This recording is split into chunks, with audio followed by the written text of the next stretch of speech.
everyone, and welcome to a new video of Crafty Crimes. My name is Eve and welcome to the channel.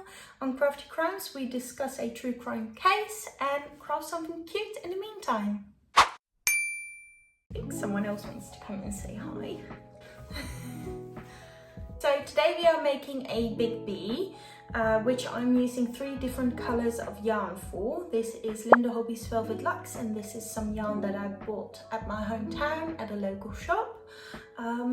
The big bee pattern is a free pattern made by Avaloncrochets, so I'll be putting the link in the description so you can go look there in case you want to make it yourself. I will not be sharing the pattern during this video since I did not make it myself and I don't want to copyright infringe the pattern, so be sure to look in the description in case you want to make one yourself or look at the free pattern. Now that we've discussed what we're going to make today, it's time to get criminally crafty and get on with our case today. In the meantime, I'm starting with the colour red. It's kind of a burgundy red to start with the body. My sources for this case were Murderpedia, an All That's Interesting article by Kalina Fraga, and the Famous People article. I also used an ABC article with a lot of authors, so I'm just going to read it out loud so to make sure that I'm reading it correctly. The ABC article is by Gail Deutsch, Denise Martinez-Ramundo, Jonathan Balthasar, and Angeli Francis, and I also used a People magazine article by Skylar Caruso and Wendy Grossman-Cantor. On June 9th, 2008, a group of very concerned friends went to the home of Travis Alexander after not having been able to reach him for multiple days. His roommates also had not seen him. After finding the key to Alexander's bedroom, they found large pools of blood on the floor leading to the master bathroom, and it was there that they also found Travis Alexander's body in the shower. Travis Alexander's body had been found shot, stabbed, and even his throat slit. Today, we are talking about the case of Jodi Arias and the murder of Travis Alexander.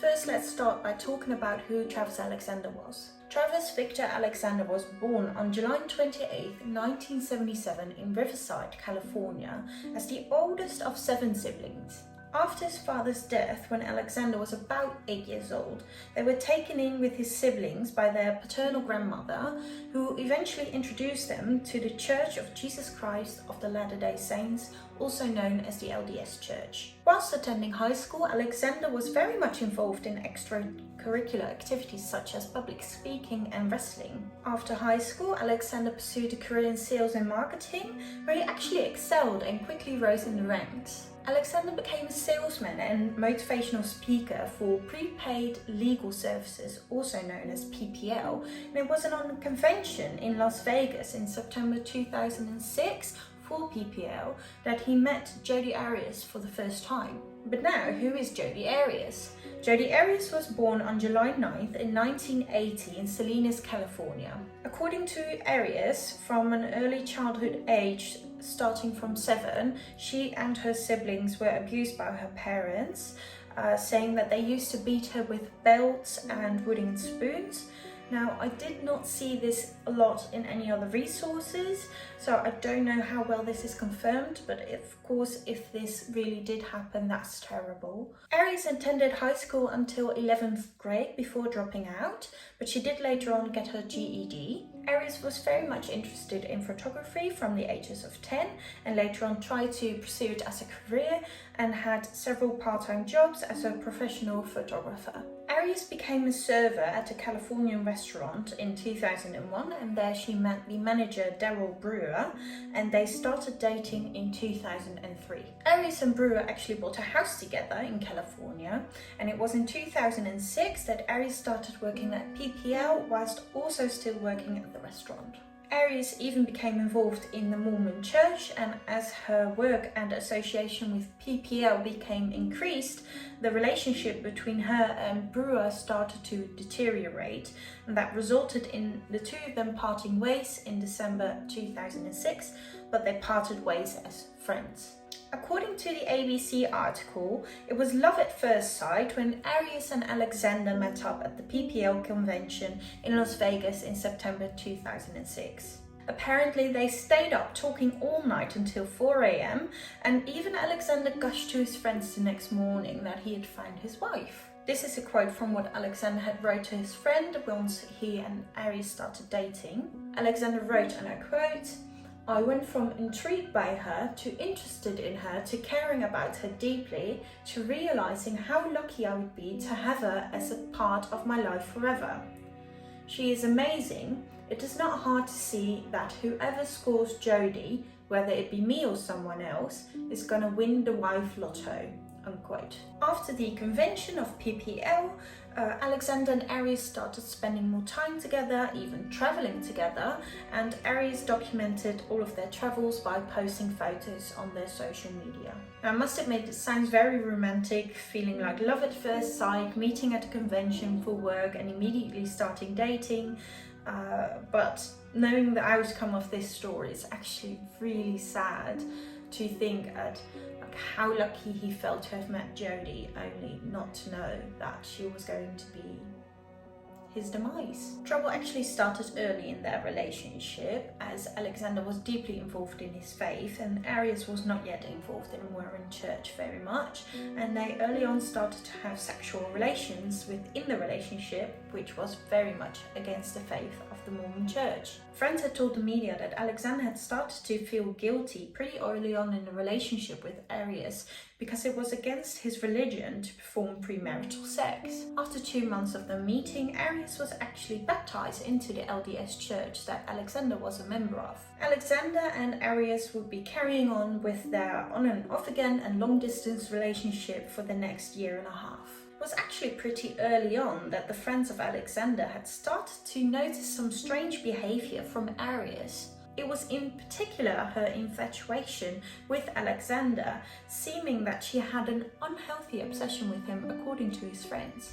Friends found out that Arias had even started eavesdropping on the conversations that Alexander had, went through his social media accounts and even forwarded emails that Alexander had with other females to herself, and the friends decided it was time to talk about their concerns with him. One day Alexander was sat down by his friends and they told him that they thought that Arias was dangerous.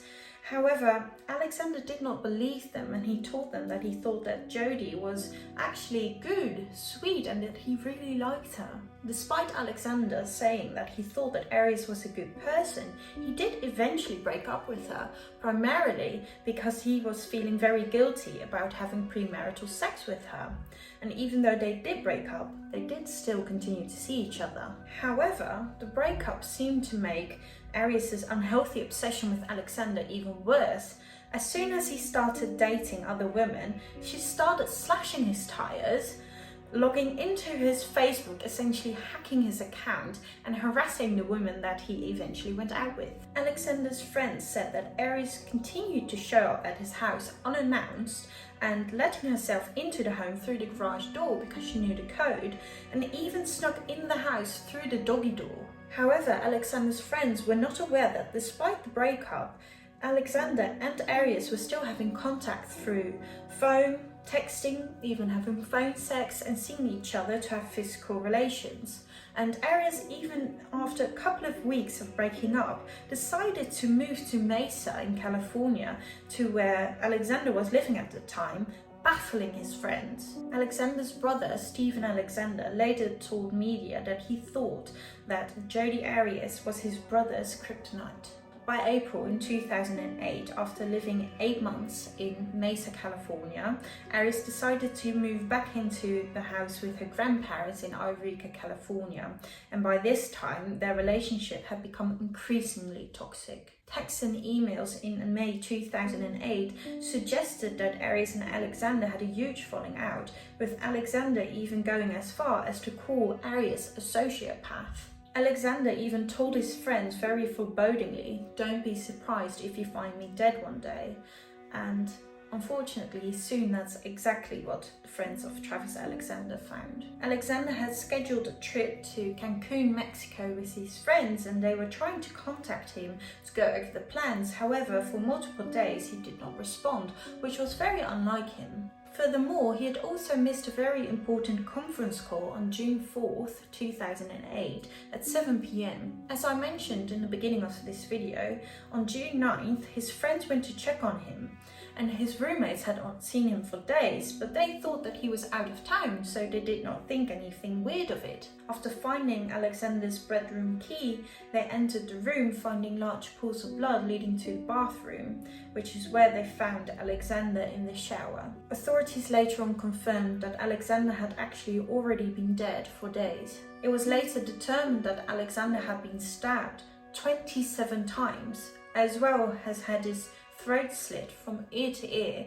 and being shot in the head with a gun. In the 911 call that the friends made, the dispatcher actually asked the friends whether or not they thought that Alexander was suicidal or if they knew anyone that would want to hurt him. His friends immediately mentioned Arias, telling the dispatcher that she had been stalking him and also hacking his Facebook account as well as slashing his tires. When the police arrived to investigate the crime scene, they found a bloody hand palm print in the bedroom, as well as long brown hairs on the floor of the bathroom. Meanwhile, Alexander was the only one to use this bathroom. The police also found a recently purchased digital camera that was damaged by being put into the washing machine. But the police were still able to recover photos from the camera showing photos of Arias and Alexander in suggestive positions on June 4th around 1:40 p.m. The final photograph that they found of Alexander being alive was a photo made of him in the shower at approximately 5:29 p.m. Photos taken moments later are of an individual that we now believe to be Alexander, that is on the bathroom floor bleeding profusely. Within hours of Alexander's body being found, the police called Arias to talk about the case and ask questions, and she did mention that she briefly spoke to Alexander on the day that he was murdered as she was driving to Utah to see a guy she was now dating. Arias actually denied being near Alexander at the time of his murder and stated that she did not even see him in the previous 2 months, since April 2008. Also, I'm now going to be putting in the eyes into the plushie, and I'm using 12mm safety eyes. Later on, Arias did agree to give her fingerprints and her DNA to the police, which led to her DNA being found in the bloody hand palm print that was in the bedroom, as well as Alexander's DNA. In the meantime, the long brown hairs that were found on the bathroom floor also turned out to be from Arias. All of the DNA evidence, combined with the photos that were taken on the day of Alexander's murder with Arias, confirmed that Arias had actually been lying about not having seen Alexander in 2 months prior. All of this gave the grand jury enough evidence to indict Jodi Arias on July 9th, 2008. Arias was arrested in her grandparents' home 6 days later on 15th of July 2008, and she was extradited to Arizona on September 5th, 2008, where she pled not guilty on September 11th, 2008. Arias actually told the police multiple different stories about her involvement in the case of Alexander's murder. Her first story was that she was never near Mesa on the day of the murder, and that she had not spoken to Alexander for 2 months prior. Later on, Arias changed her story, stating that 2 intruders broke into his home, attacking her and Alexander, killing him. 2 years after her arrest, Arias changed her story one last time, stating that she killed Alexander in self-defense, stating that she was a victim of domestic violence. Before we get into the trial, let's talk about the evidence against Arias on the days surrounding the murder of Alexander. On May 28th of 2008, the grandparents' home of Arias in Eureka, California was burglarized, and a .25 caliber handgun was stolen, as well as other objects, and the handgun was never recovered. The prosecutor later on in the case during the trial actually stated that this burglary was staged by Arias, considering that it was a .25 caliber handgun that was the one that shot Alexander in his head. After Alexander's death, Arias continued to make calls to his phone and leaving his voicemail messages, potentially trying to make it look as if she did not know that Alexander had already passed away. In the meantime, I've stuffed and closed the body and sewn the blush underneath the eyes, so it's time to grab the white yarn and start making the wings for the bee. On June 2nd, 2008, Arias actually rented a car about 100 miles south from her home, stating to the rental rental place that she would only be driving it locally. However, when she returned the car, they could see that she had driven about 2,800 miles with the car, which is not very local. Also, when it was returned on June 7th, all of the floor mats were missing and there were undetermined red stains on the front and back seats, as well as on the floor. However, before the police could actually determine those red stains, the car was unfortunately cleaned. The police also stated that Arias had used a gas can and purchased gas in advance to hide her trip all the way to Alexander's. During the trial, the prosecution called a witness called Ryan Burns, who stated that Arias had arrived a day late to their meeting, but when she arrived the day after Alexander's murder, she had been behaving quite normally. However, Burns did say that Arias actually had lots of cuts on her hands and that she had told him that she got it from working at a restaurant called Margaritaville. However, a detective later testified that no such restaurant ever existed there during that time. Burns also stated during the trial that he saw that Arias, who previously had long blonde hair, when they met up, had recently dyed her hair to being dark brown. The prosecution, of course, shared all of this information with the jury, after which they decided to rest their case. It was actually then that Arias took the stand in her own defense on February 4th, 2013, testifying for 18 days, which is an extraordinarily long time to testify in a trial. Once on the stand, Arias testified all of the abuse that she had apparently suffered at her parents' hands, and also really talked into graphic detail about the sex life that she had with Alexander. Even a phone sex tape was played in court, with Alexander describing how he wanted to tie up Arias to a tree and sodomize her, with Arias responding, "That's so debasing, I like it." Arias even testified that Alexander was experiencing pedophilic urges and that she was helping him with those urges. Arias stated that their relationship became even more volatile and that it became more emotionally and physically abusive. Arias even proclaimed that one of her fingers became crooked when one of the altercations became physical and she was trying to put her hand between her and Alexander to stop him from kicking her.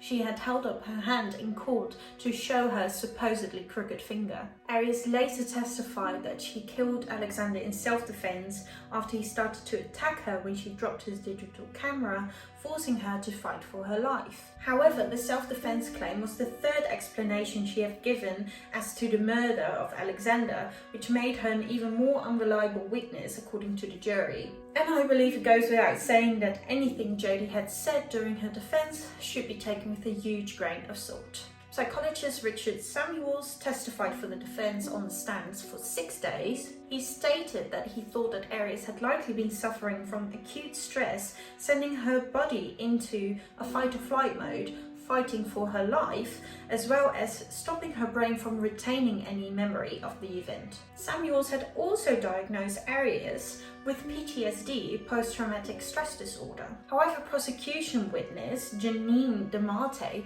clinical psychologist, refuted that, stating that Arias was not a victim of abuse and instead diagnosed her with a borderline personality disorder. As you can hear, there's a lot of back and forth on the experts on both the defense and the prosecution side during this trial. In the closing arguments of May 4th, the defense stated that there was no real evidence showing that the murder was premeditated and that it really was self-defense. The prosecution, however, argued that there was no evidence that Alexander had ever laid a hand on Arias and that his murder was actually more like a slaughter. On May 8th, 2013, after 15 hours of deliberation by the jury, Arias was found guilty of first-degree murder. As the guilty verdict was read, Arias struggled to repress her tears as the family of Alexander was hugging and crying with joy, and people outside of the courthouse were chanting and cheering with happiness from the verdict. When two juries could not decide whether or not to sentence Arias to death, a judge sentenced her to life in prison without the possibility of parole.